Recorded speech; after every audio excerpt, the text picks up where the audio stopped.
Welcome back to Wishtree. We are going to read chapters 31 to 40 in this recording. All right, 31. I haven't always been a wish tree. It happened in 1848, long before I was surrounded by concrete and cars, when I was just a few decades old, still a youngster by Red Oak standards, no longer a lanky sapling. I was solid and strong, but not anchored to the earth the way I am now. This was a time like many other times when hungry, desperate people sailed on crowded boats to settle here. Many of them ended up, as they always seem to, in my neighborhood. The blue and green houses were brown then and filled to overflowing with new arrivals. Sometimes the newcomers were welcomed, sometimes they were not. But still they came, hoping and wishing, as people always do. One of our new residents was a young Irish girl named Maeve. She'd voyaged across the Atlantic with her 19-year-old brother, who died of dysentery during the trip. Their mother had passed away shortly after Maeve was born, their father when the children were 9 and 12. Maeve was solid and plain, but when she smiled, it was like sunshine peeking through clouds. She had a deep laugh, and her hair was as brilliantly red as my finest autumn attire. 16, alone and penniless. Maeve shared a tiny room with 5 other immigrants. She worked night and day, cleaning and cooking and doing whatever she could to stay alive. Maeve soon discovered she was gifted at caring for the sick. She had no special knowledge, no secret remedies, but she was kind and patient, and she knew how to soothe a fevered brow with a cool cloth as well as anyone. What she didn't know, she was willing to learn. As time passed, word grew of Maeve's abilities. People brought her their sick piglets and their lame horses, their coughing children and fretful babies. Always she explained that she wasn't sure she could help, but since people in the neighborhood were too poor to go to a doctor, they turned to Maeve. And since people believed she could help them get better, Maeve tried to live up to their hopes. When she succeeded, and even when she didn't, patients and their families would leave small tokens for her, a whittled figurine of a bird, a hairpin, half a loaf of bread. Once someone even left a leather-covered journal with a tiny silver key that opened its lock. When Maeve was out tending to someone who was sick, people took to leaving their thank yous in my lowest hollow. It was still a fresh wound, just a couple of seasons mended, but because it faced the house where Maeve roomed and not the street, it was a safe place to leave a token of gratitude. That's when I realized that hollows can be a good thing for people, not just birds and animals. Little did I know just how good. 32. The years passed and Maeve became as connected to the neighborhood as I was, even as newcomers from other lands added their music and food and language to our little part of the world.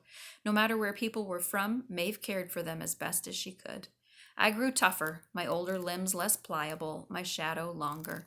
More trees and shrubs joined me, but there was plenty of sun for all of us, and we never wanted for water. That means they had enough water. And there's our little squirrel friend. Squibbles was especially fun. Oop, I missed one. Hang on. I'd hosted many families by then, mice and chipmunks in particular. My closest confidant was a young gray squirrel named Squibbles. All squirrel names begin with the letters S-Q-U. Squibbles was especially fond of Maeve, who often fed the little squirrel table scraps. Privately, Squibbles and I worried about Maeve. Along the way, Maeve had seen a suitor or two, but nothing much of those came of those flirtations. A suitor was what they called back then a man or boy who was seeking the interest of a girl when he was trying to get to know her better, to date her. She had friends aplenty and work to do from dawn till dusk. Still, she seemed lonely. Sometimes Maeve would sit on the porch steps, watching happy families stroll past, and her eyes would well up with tears. At night, she'd gaze out an open window upstairs, and her sighs would float to us on the breeze, melancholy as the call of a mourning dove. Often Maeve would sit at the base of my trunk and write in her journal. Now and then she'd read passages aloud. She spoke about the Irish countryside fading into fog. She spoke about her family she'd lost. She spoke about her secret hopes and fears and longings. She had love to give and no one to give it to. Maeve adored early mornings when the world was bathed in mist and the sun was still a promise. She would lean against my trunk and close her eyes and hum a tune from her childhood. One day, the first day of May, Maeve joined me at dawn. To my surprise, she reached up to my lowest bough and gently tied a scrap of blue-striped fabric in a careful knot. "I wish," she whispered, "for someone to love with all my heart." That was my first wish, and the beginning of many more. Chapter 33. As the weeks passed, the piece of fabric on my branch drew many comments. Some of the folks in our neighborhood, the ones from Ireland, would nod knowingly and smile. To them, Maeve would simply say in her lilting voice, "That's my raggy tree. She's not a hawthorn, but she'll do just fine." People who'd come here from other lands, and there were many of them, would frown at the rag or even reach up to remove it. May would warn, "Don't you be touching my wish now." Patiently, again and again, she would explain how, in her old home, leaving wishes on a raggy tree was a time-honored tradition. Now and then, people would ask Maeve what she'd wished for. She'd tell them the truth, with a sigh and a wry smile. Nothing much, just someone to love with all my heart. Nothing much at all. Sometimes people would laugh. Sometimes they would roll their eyes. "A wish on a rag won't bring you love, dearie," they would say. But usually people gave Maeve a kind smile, a squeeze on the arm, a knowing nod. And then they too would ask if they could add a wish of their own. So I guess they believed her then. Chapter 34. Another year passed as May neared. I found myself hosting more scraps of fabric than budding leaves. Squibbles tried to steal a few fabric strips to line his dray, the nest made of leaves and twigs high in one of my forked branches. I explained he'd have to stick with moss and pine needles until the 1st of May. Wishes, according to Maeve, could not be touched until after May Day. Then the ones that weren't carried off in the wind or dragged to the ground by the rain could be removed by people or by enterprising squirrels.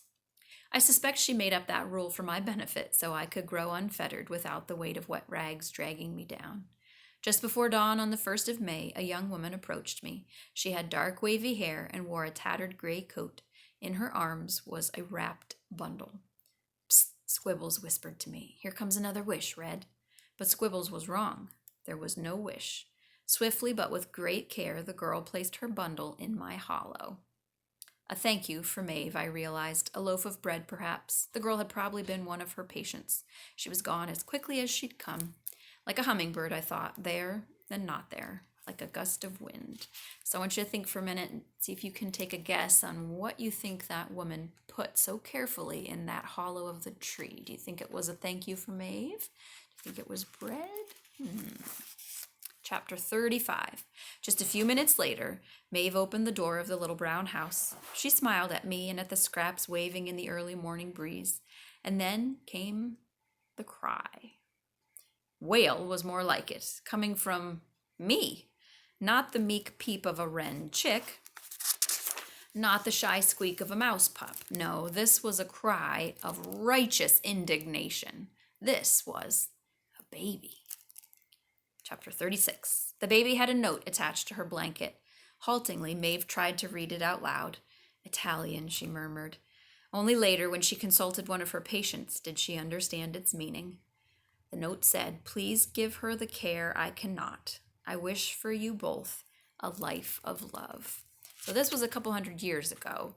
And as we learned about when the immigrants were coming and some of these people literally were starving to death, there was nobody was taking care of them if they didn't have money or a job. And so she was trying to help her baby by giving it to somebody who could take care of it so that the baby didn't die.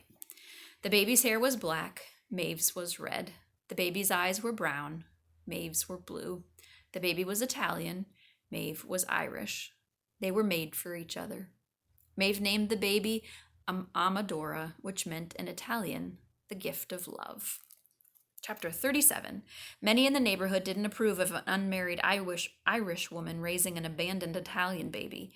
People talked as they will, and they tisk as they must. That's like clucking, like disapproval. Some people were even angry. They said hurtful things. They told Maeve that Amadora didn't belong. They told Maeve she and the baby should leave. Maeve merely smiled, held Amadora close, and waited and hoped. On dark nights when hope was scarce, she would sing an old Irish tune mixed with a newer Italian song that she had learned from a neighbor. The melody was sweet. The words were silly. The effect was always the same, a smile from little Amma. Sure enough, the longer Maeve waited, the kinder people grew, and before long, Amma, as she had come to be called, was as much a part of our messy garden as all the rest of us. When Amma was old enough to feed Squibbles and his family, she did.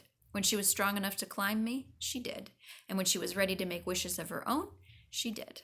Amma grew up steady and honest and kind like her mother and had babies of her own, and then grandchildren and great-grandchildren. Eventually, Amma and her husband bought the little brown house and the one right next to it and painted them blue and green. Years later, they purchased a house across the street and began to rent the blue and green houses to other families. The family grew and prospered and argued and failed and loved and laughed. Always and forever, the laughter kept them going. And when Amma's grandson had a little girl, he chose a fine Italian name for her with a fine Irish middle name, Francesca Maeve. So remember, Francesca's the one across the street that we met a few recordings ago, and we know what she wants to do with the tree. Chapter 38. As for me, my reputation grew. Hadn't Maeve's wish come true in the heart of a wish tree? Didn't that mean anything was possible? Of course, as Squibbles often reminded me, I'd had nothing to do with it. This isn't a fairy tale, Red, he would say. But people are full of longings, and decades after decade, the hopes kept coming.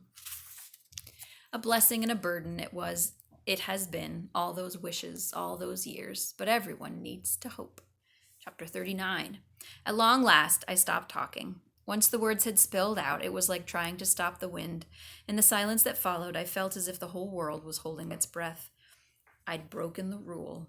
Stephen and Samar still stared open-mouthed at me. They looked as rooted to the ground as I was. Neither had uttered a sound while I'd told my story. The front door to Stephen's house opened. "Stephen," called his father. "What the heck are you doing, young man?" Stephen leapt to his feet. Here I come, Dad. Night, Samar." "Night, Stephen," she said. Stephen dashed toward the porch, but stopped halfway. He spun around to look at me. "Thanks," he said in a quizzical voice, using the same tone he might have used if Bongo had just made him pancakes. The door slammed behind him. Samar stood, holding her blanket to her chest. "I know I must be dreaming," she said. She headed to her own porch and eased open the door. "I just wish," she added with a smile, "that I didn't have to wake up." Chapter 40. Almost instantly, I regretted what I'd done. I'd broken the rule, the biggie. I'd deliberately spoken to people, and not just a few words. I'd spoken a river of words. It wasn't like that frog in the mailbox. I had broken the rule accidentally. I hadn't broken the rule accidentally. I'd broken the rule because I wanted something. I wanted to matter. I wanted to do something meaningful before I died. I'd done it for myself. After the shocked babies and their equally shocked parents were safely ensconced in their dens, I admitted my feelings to Bongo. I waited for her to yell at me. Bongo's good at yelling.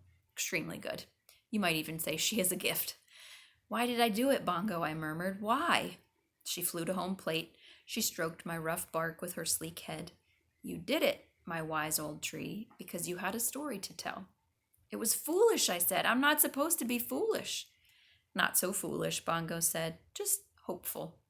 And everyone needs to hope, Red. Even wise old trees." And there's our Bongo. All right, that is the end of this recording. The next one will be chapters 41 to 44.